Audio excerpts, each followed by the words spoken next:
आकर्षित लैंडमार्क, सपनों का घर जैसा आप चाहते हैं हम बनाते हैं। 1, 2 एवं 3 BHK ready position flat. Call 9827321321। मासूम बच्चों को बचाने की पहल की जा रही है। जी हाँ, तो दुर्लभ बीमारी से ये बच्ची जूझ रही है और इसे 16 करोड़ का इंजेक्शन लगाया जाएगा। तो बता दें कि कोल इंडिया ने SECL कर्मी की बेटी सृष्टि को बचाने की पहल शुरू कर दी है और कोल इंडिया के चेयरमैन प्रमोद अग्रवाल ने प्रस्ताव पर सहमति भी दी है। आपको बता दें कि स्पाइनल मस्कुलर एट्रोफी टाइप 2 से ये बच्चे ग्रसित है। तो बिलासपुर से इस वक्त ये बड़ी खबर आ रही है, जहां पर मासूम बच्ची बीमारी से ग्रसित है और इसे बचाने की पहल अब शुरू कर दी गई है। तो 16 करोड़ का इंजेक्शन लगाया जाएगा। तो कोल इंडिया ने SECL कर्मी की बेटी है सृष्टि, तो इसे बचाने की पहल शुरू कर दी गई है। तो कोल इंडिया के चेयरमैन प्रमोद अग्रवाल ने प्रस्ताव पर सहमति भी दी है। जितेंद्र हमारे साथ फोन लाइन पर जुड़ गए। जितेंद्र, क्या जानकारी? देखिए, दुर्लभ बीमारी स्पाइनल मस्कुलर एट्रोफी से जो सृष्टि रानी है वो जूझ रही है। 22 महीने की ये बच्ची है। लंबे समय से ये इस गंभीर बीमारी से जूझ रही है और इस बीमारी के इलाज के लिए 16 करोड़ रुपए के इंजेक्शन की आवश्यकता थी, लेकिन परिवार की स्थिति ऐसी नहीं थी कि वो इंजेक्शन की जो खर्च है वो उठा सके।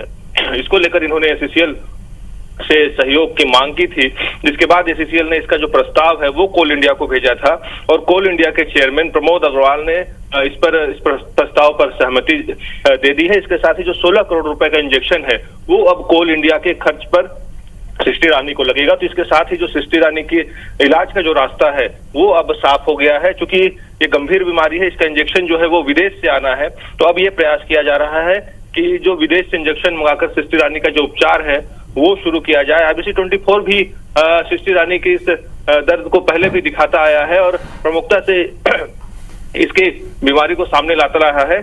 तो इसको लेकर अब जिस तरह से SECL ने पहल किया है, तो अब ये कहा जा सकता है कि सृष्टि रानी के इलाज का जो रास्ता है अब साफ हो गया है। जो 16 करोड़ रुपए का इंजेक्शन है अब वो सृष्टि रानी को लगेगा और इसके साथ ही जो सृष्टि रानी की जीवन में जो तकलीफ है, जो गंभीर बीमारी से वो जूझ रही है, इससे उसको निजात मिल सकेगा। बिल्कुल, तो पहल शुरू की गई। जितेंद्र, इंजेक्शन कहाँ से आएगा, कब तक आ जाएगा और बच्चे को कब लगेगा? देखिए, चूंकि जो स्पाइनल मस्कुलर एट्रोफी की बीमारी है, इसका इंजेक्शन जो है वो विदेश से आता है और चूंकि बहुत महंगा इंजेक्शन है और इसका जो इलाज है वो बेंगलोर या फिर हैदराबाद में होता है। तो अब ये माना जा रहा है, जिस तरह से यहाँ से स्वीकृति SECL से मिली है, क्योंकि सबसे बड़ी जो अड़चन आ रही थी वो इसके खर्च को लेकर आ रही थी, क्योंकि जो इंजेक्शन है वो बहुत ज्यादा महंगा इंजेक्शन है। 16 करोड़ रुपए का ये इंजेक्शन है। तो अब ये माना जा रहा है, क्योंकि अभी जो सृष्टि है उसका इलाज बेंगलोर में चल रहा है, वहां पर वो वेंटिलेटर में है और जिंदगी और मौत के बीच में जूझ रही है। ऐसे में जिस तरह से SECL ने पहल किया है और 16 करोड़ रुपए का इंजेक्शन जो SECL उसका खर्च वहन कर रहा है, तो अभी माना जा सकता है कि जल्द इंजेक्शन विदेश से मंगाकर सृष्टि रानी को लगाया जाएगा, जिसके बाद जो उसके उपचार की जो प्रक्रिया है वो आगे बढ़ेगी। बिल्कुल, और IBC 24 भी इस पहल की सराहना करता है और हम भी यही चाहेंगे कि बच्चे जल्द से जल्द स्वस्थ हो जाए। बहुत बहुत शुक्रिया जितेंद्र आपका तमाम जानकारी के लिए। तो आपको एक बार फिर से बता दें, सृष्टि को 16 करोड़ का इंजेक्शन लगने वाला है और कोल इंडिया ने इसको लेकर सराहनीय पहल की है और विदेश से इंजेक्शन आने वाला है, बच्ची को लगेगा, जिसके बाद बच्ची पूरी तरह से स्वस्थ हो जाएगी। तो यहाँ पर एक बड़ी पहल की गई है कोल इंडिया की तरफ से।